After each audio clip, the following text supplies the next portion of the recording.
From Amateur Radio Newsline Report number 2014, these are the Ham Nation headlines for Wednesday, June 8, 2016. A life-changing and perhaps even life-saving change is coming to mountain peaks such as the Himalayas via amateur radio. Up there, climbers often know that the hardest summits they may ever have to face are the heights of safety. Amateur Radio Newsline's Graham Kemp, VK4BB. Nearly 24 Bengalese mountaineers earned their amateur radio licenses in late May and will soon be using portable radios to provide climber safety, emergency rescues and, if need be, help with searches for missing and fallen climbers. A report in the Hindustan Times identifies two of the new hams as Dimbankar Ghosh and Subra Day, both well-known veteran mountaineers. The climbers' licenses are likely the first ever to be issued to any mountaineer.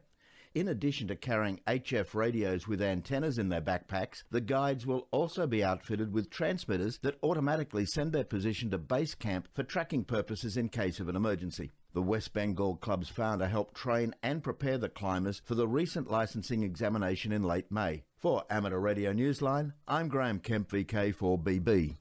This past Memorial Day weekend, one group of hams in Fort Wayne, Indiana, hosted an event that made the word memorial into memorable for the military.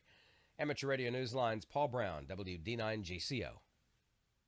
Honoring America's military members, whether they are veterans or those in active service, is a treasured tradition on a number of national holidays. But how do you publicly express the nation's gratitude to the men and women who died in service to their country? When you're a ham radio operator, you honor those sacrifices by organizing a tribute to those who are still serving today. That notion is what inspired Emory McClendon, KB9IBW of Fort Wayne, Indiana, to create an event called A Salute to Those Who Served. 13 years ago, he began this as part of Amateur Radio Military Appreciation Day, or ARMAD. This past Memorial Day weekend, for just a few hours outside the Praise Lutheran Church in Fort Wayne, ARMAD saluted past and present military members and even heard from a number of them personally. Two veterans were among the guest speakers during the brief ceremonies, one from World War II and another from the conflicts in Afghanistan and Iraq. McClendon is a veteran himself and knows the hard work of the military firsthand. A life member of Disabled American Veterans, he served in the U.S. Air Force for 4 years and the Indiana Air National Guard for 2 years.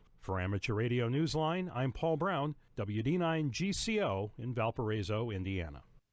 Some major gifts to amateur radio have been announced by the not-for-profit YASME Foundation.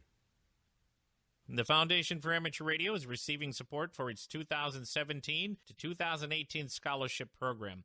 The ARRL Foundation will be helping with funds for its YASME Foundation Scholarship. A third grant will assist two young hams in Ethiopia who will participate in the Youth Contesting Program in Estonia. The YASME Foundation is organized to support scientific and educational projects related to amateur radio, including DXing and the introduction and promotion of amateur radio in developing countries. Supporting grants were also given to other recipients to specifically support global HF operations. The foundation also announced 3 recipients of its Excellence Award, which recognizes achievement in technical, organizational, or operational areas. They are longtime educators Carol Perry, Tim Duffy, the ARRL's Western Pennsylvania section manager, and longtime amateur radio mentor and trainer Tom Roche. That's Stephen Kenford, N8WB. Congratulations to all the winners. And finally, another reminder that the nominating period for the Bill Pasternak Young Ham of the Year Award is drawing to a close soon. You have just a few more weeks to nominate a deserving young radio amateur. Nominations close at midnight, June 30th. More info and the nominating form can be found on the Newsline website under the YHOTY tab. And that's all from the Amateur Radio Newsline, your independent source for amateur radio news for over 38 years and counting at www.arnewsline.org. With Graham Kemp, VK4BB, Paul Brown, WD9GCO, Stephen Kenford, N8WB, Karen Eve Murray, KD2GUT at the news desk in New York, and our news team worldwide, I'm Don Welbanks, AE5DW. 73. We'll see you next time here on Ham Nation.